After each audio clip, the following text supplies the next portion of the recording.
A paz, queridos irmãos, eu quero falar um pouquinho com os adolescentes nesta oportunidade. Muitas vezes vocês chegam da escola e comentam conosco assuntos que dizem respeito às aulas de sociologia ou filosofia e vocês sentem que há uma determinada menção ou uma determinada simpatia dos professores e da maioria dos alunos com relação ao socialismo, ou podemos chamar também de comunismo.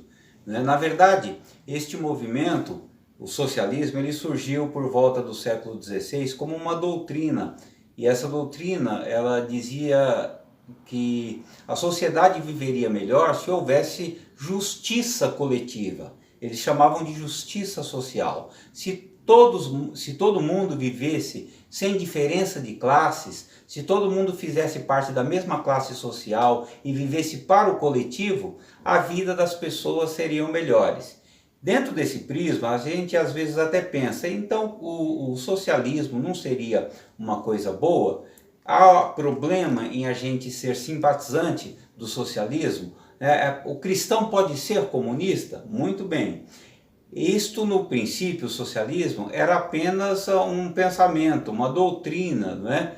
que surgiu, mas posteriormente ela foi aplicada como sistema de governo.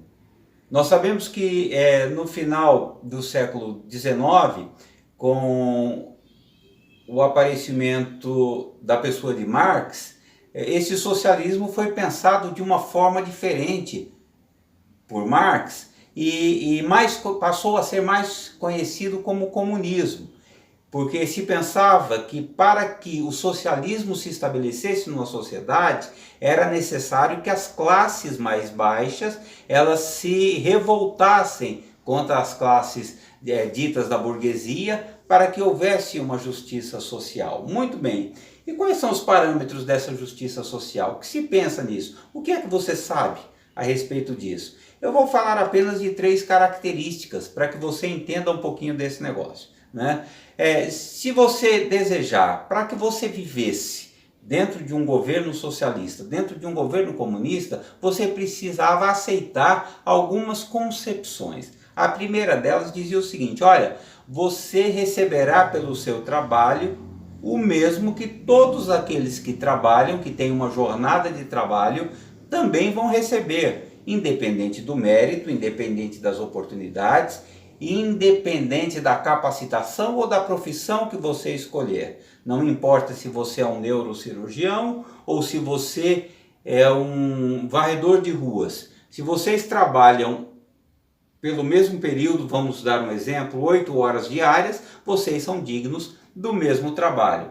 Ora, com relação a receber o mesmo valor, o valor de trabalho, vamos pensar num exemplo aqui juntos. Vamos dizer que você seja adolescente e você tem um irmão aí com a diferença de 1 ano de você. Digamos que você, a partir dos 12 anos, vocês estejam agora na casa dos 16, 17 anos, vamos dizer que desde os 12 anos você sempre se interessou mais pelos estudos, leu mais, aperfeiçoou seu português, fez um curso de informática, fez um curso de inglês.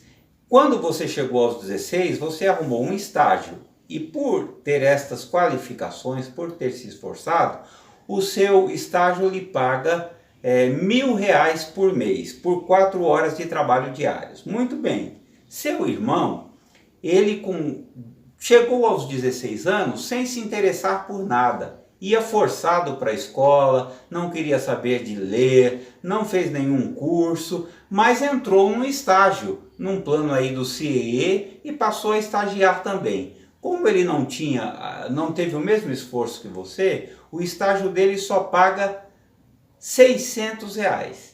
Mas o seu pai, os seus pais têm um pensamento socialista, que o que vale é o tempo de trabalho que cada um desempenha. Então veja bem, seus pais, quando vocês recebem, pega os R$1.000 que você recebeu e os R$600 que o seu irmão recebeu, junta os dois, fica com 1.600. Aí ele dá 800 para cada um. Você achou isso justo?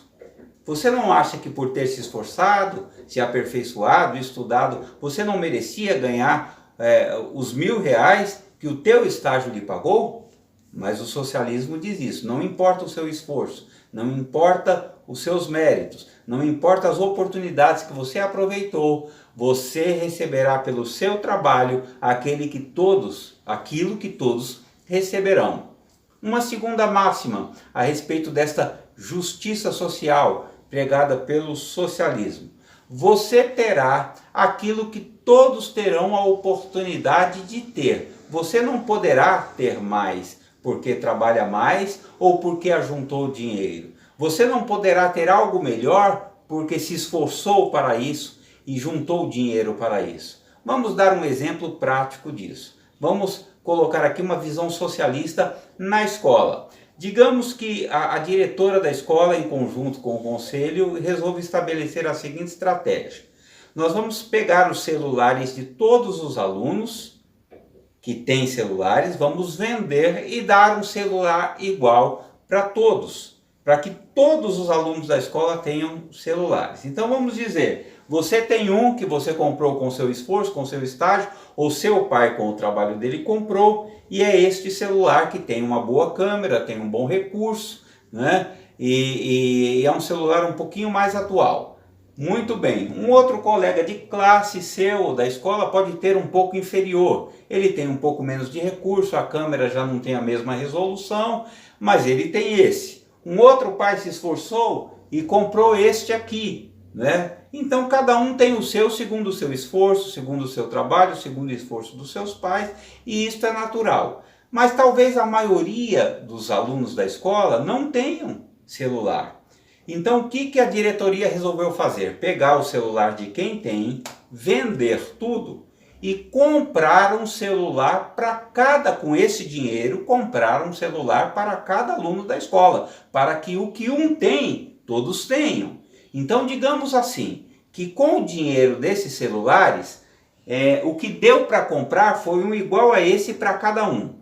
Você acha justo então ceder o seu celular que você comprou com seu esforço ou com o esforço do seu pai e receber um desse só porque todos precisam ter? Isso retrata igualdade? Você aceitaria esta circunstância de ter um celularzinho dos primeiros, né, que não dá para baixar um aplicativo, não dá para fazer muita coisa, para assistir um vídeo sem travar?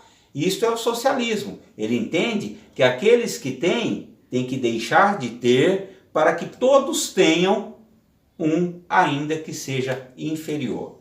E o último pensamento que eu quero refletir com vocês é com relação à concepção que o socialismo tem de que todos devem depositar a sua crença, todos devem depositar a sua confiança e acreditar apenas no socialismo. Todos devem acreditar apenas na capacidade do Estado de fazer justiça social.